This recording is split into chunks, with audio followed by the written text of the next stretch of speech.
So, hello students, today's our chapter is social problems of India, and there are many challenges that are surrounding and moving around us. So in this sector or in this section we can see we have many social problems in India because we have a huge population and largest democracy in the world. हमारे यहाँ पे देश में क्या है largest democracy है plus में हमारा क्या सेकंड स्थान आता है हमारे पॉपुलेशन में। उस वजह से जितनी बड़ी मात्रा में जनसंख्या होगी उसके आधार पर उतनी ही मात्रा में ज़्यादा आपके क्या हो जाएगी प्रॉब्लम भी होगी। एक सोशल प्रॉब्लम बहुत ज़्यादा हो जाएगी। कैसे? क्योंकि हमारा जो सोशल स्ट्रक्चर है वो बहुत ही ज़्यादा प्रॉब्लम और कॉम्प्लेक्स वाला है। Here people of the different religion, languages, cultures live together। यहाँ पे तरह तरह के धर्म वाले लोग, भाषाओं वाले लोग, बोलियों वाले, क्योंकि बहुत डायलेक्ट भी लोगों की अलग होगी, लैंग्वेज भी अलग होगी, कल्चर लोगों का अलग होगा, हिंदू मुस्लिम सिख ईसाई जैसे बहुत सारे रिलीजन वाले यहाँ पे होगा। Indian society is changing from traditional to modern society. और आज की जो हमारी जो सोसाइटी है वो ट्रेडिशनल से मॉडर्न में, पहले ट्रेडिशन में क्या होता था यूनाइटेड फैमिली होती थी, संयुक्त परिवार, बड़ा परिवार, लेकिन आज तो छोटा परिवार, सुखी परिवार, हम दो हमारे दो, जैसे जैसे तरह तरह के हमारे मॉडर्न सोसाइटी में कन्वर्ट होते जा रहे हैं हमारी सभ्यताएं। In this chapter we will discuss about two challenges that are prevailing in our India. First is communalism and second is casteism। तो यहाँ पे जातिवाद और कौमवाद और साम्यवाद। कम्युनलिज्म का मतलब होता है कम्युनिटी बेस्ड और कास्ट का मतलब होता है जाति। तो जाति व्यवस्था और कम्युनिटी बेस्ड जो प्रॉब्लम है, जो चैलेंजेस है, वो आज हम पढ़ने वाला है। Many people of India belonging to different religion, caste, languages have collectively worked for freedom of our country।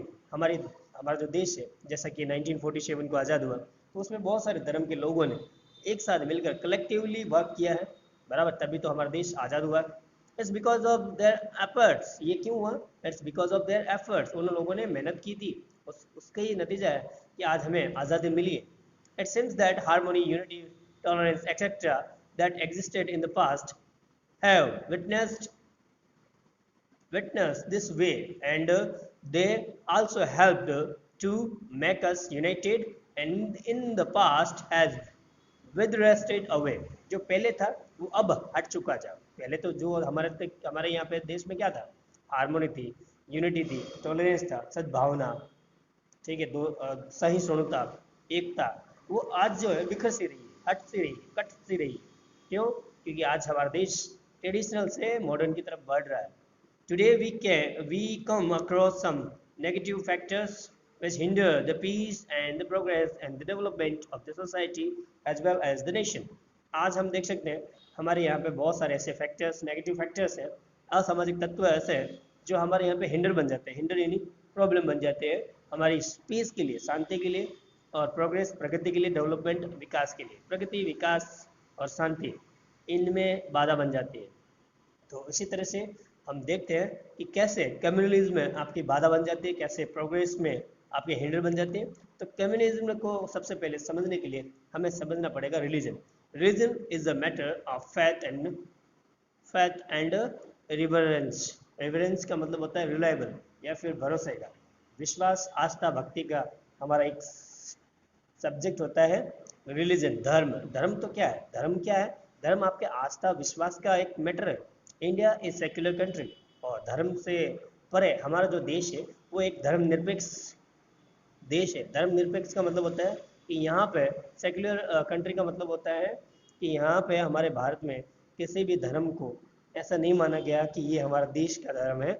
यहाँ पे सभी धर्म समान है, सबको समान अधिकार दिए गए हैं। दस communal behaviour is against the spirit of constitution. इसलिए जातिवाद या धर्म से संबंधित जो परे कोई भावना होती है वो हमारे संविधान के खिलाफ मानी जाती है।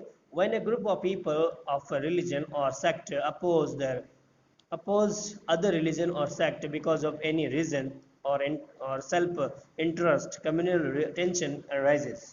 जब भी कोई धर्म वाले व्यक्ति होते हैं जो अपने से धर्म को खिलाफ दूसरे किसी धर्म के, यानी कि हिंदू वाले मुस्लिम धर्म को, मुस्लिम वाले हिंदू धर्म को अगर एक दूसरे के खिलाफ भावनाओं, संप्रदायों और धर्म के आधार पर अगर अपोज करते हैं, अपोजिट या फिर प्रोटेस्ट, विरोध करते हैं, तो ये क्या कर देती है, टेंशन को जन्म दे देती है, टेंशन खड़ी हो जाती है। when the people of any religion or sect try to show superiority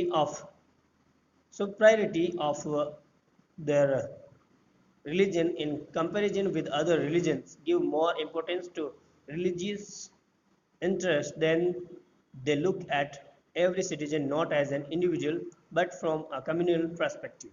और जब भी ऐसा होता है तो यहाँ हम देख सकते हैं कि ऐसे लोग क्या करते हैं कि अपने धर्म को तो मतलब महत्व ज़्यादा देते हैं, दूसरे धर्म को महत्व कम देते हैं। आगे हम बढ़ते हैं बच्चों। Communalism is harmful in different ways. इस तरह से हम देख सकते हैं कि कम्युनलिज्म में जो होता है कौमवाद, वो आपके बहुत ही ज़्यादा खतरनाक होता है कई रूप में। It leads to social tension in the country. इसकी वजह से सामाजिक तनाव बढ़ता जाता है हमारे देश में। हार्मफुल फॉर डेमोक्रेसी, और लोकतंत्र के लिए भी एक खतरा बन जाता है ये, बराबर। तो इसके इसके खतरे को भांपने के लिए और इसके खतरे को कम करने के लिए बहुत कुछ स्ट्रगल हमारे देश ने किया है और करता रहा है और करता रह रहा है, अभी भी कर रहा है, बराबर। तो कौन कौन से ऐसे स्टेप्स लिए गए हैं स्ट्रगल के लिए, तो हम यहाँ पे वन बाय वन देखते हैं। तो सबसे पहला है at first government should take punitive action. सबसे पहले स्टेप लेना चाहिए और लिया है वो है हमारा कि गवर्नमेंट को पुनिटिव एक्शन लेना चाहिए, यानी कि एकदम लीगल तरीके से इनको डील करना चाहिए, एक तरह से लीगल रूप से इनके साथ फाइट करनी चाहिए गवर्नमेंट को, बराबर। किसी भी धर्म को ऐसा नहीं कि भाई मान लो कि हिंदू धर्म वाला कोई नेता है या फिर लीडर है तो वो क्या करेगा, हिंदू वाले को पक्ष लेके कोई ऐसा फैसला करेगा, तो ऐसा नहीं करना चाहिए। उसको बोलते हैं पॉजिटिव एक्शन, बराबर। एकदम लीगल तरीके से एकदम आपके डिटरमाइंड एक्शन लेना चाहिए।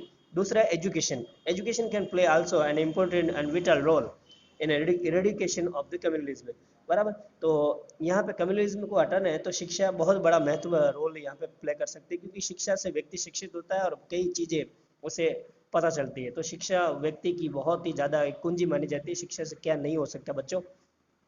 उसके बाद में यहाँ पे और देखते हैं हम, political party based on communal idea should not be given recognisation. ऐसी पार्टी जो आपके धर्म पर आधारित हो या धार्मिक चीज़ों को ज़्यादा फैलाती है उनको बैन कर देना चाहिए, बराबर। बैन, उनको मान्यता रद्द कर देनी चाहिए और मान्यता नहीं देनी चाहिए। दूसरा कि बहुत सारे ऐसे हमारे बेस्ट ऑडियो वीडियो जो ऐड होती है, सहायता होती है, और ऑडियो वीडियो जो चैनल्स होते हैं, प्रोग्राम्स होते हैं, टीवी चैनल, सिनेमाज, इसको अंदर क्या करना चाहिए, ये आप इसमें सीधा से लिख सकते हो प्रोपेगेंडा, बराबर। प्रोपेगेंडा इस्तेमाल करना चाहिए, क्योंकि मीडिया जो है बहुत ही अच्छा रोल प्ले कर सकता है आपके इरेडिकेशन में। और उसके बाद में हमारा आता है वो है आपका religious leaders and political leaders should work together. धार्मिक नेता और राजनीतिक नेताओं को मिलकर काम करना चाहिए। ऐसा नहीं भाई धर्म से संबंधित है तो धर्म की बातें करेंगे, ऐसी नहीं होनी चाहिए। साथ में लेकर चलना चाहिए ताकि यूनिटी रहे और एक आपके सॉवरेनिटी बनी रहे। और youth must come forward to remove communalism, बराबर। आप जैसे युवा लोगों की ज़रूरत है, आज भी है, देश को है, और युवाओं को आगे आना चाहिए, ताकि क्या है कि युवा अगर आगे आते हैं तो काफ़ी कुछ नया न्यू, क्योंकि अभी हम देख सकते हैं कि ट्रेडिशनल जो सोसाइटी थी उससे हटकर अभी हमारे पास में एक मॉडर्न सोसाइटी आ चुकी है। तो बहुत सारे यूथ जो है वो यूथ कुछ न्यू टेक्नोलॉजी, न्यू सवेरा आपके सामने रख सकते हैं, क्योंकि न्यू एनर्जी रहेगी, बराबर। तो नया खून, नया जोश, नई क्रांति, नई सोच, बराबर। तो ऐसा हम नहीं कहेंगे कि रिश्ता वही सोच नहीं है, बराबर। तो वो बात नहीं है, लेकिन यूथ जो है बहुत अच्छा प्ले कर सकते हैं यहाँ पे। And not only government but society should also try, बराबर। न केवल ये एक गवर्नमेंट का रेस्पॉन्सिबिलिटी बनती है, एक छोटी सी इकाई जो होती है हमारे देश की वो है सोसाइटी। तो सोसाइटी को भी कोशिश करनी चाहिए, ये नहीं कि सब गवर्नमेंट के ऊपर छोड़ दिया, अरे यार मोदी ऐसा है या फिर फलाना नेता ऐसा है, ऐसा नहीं करना चाहिए। सोसाइटी की भी कुछ रेस्पॉन्सिबिलिटी होती है। Understanding the fact that national interest, national pride are above religion and caste. ये एक भावना और एक समझ डेवलप होनी चाहिए कि हमारे जो राष्ट्रीय महत्व क्या होते हैं या फिर राष्ट्रीय गर्व गरिमा होती है, महत्व होता है या फिर गर्व होता है, वो आपके छोटे से स्वार्थ से बड़ा बढ़कर होता है। तो इस तरह से हम देख सकते हैं कि ये हमारा एक टॉपिक खत्म हो गया है। दूसरा टॉपिक की हम बात करेंगे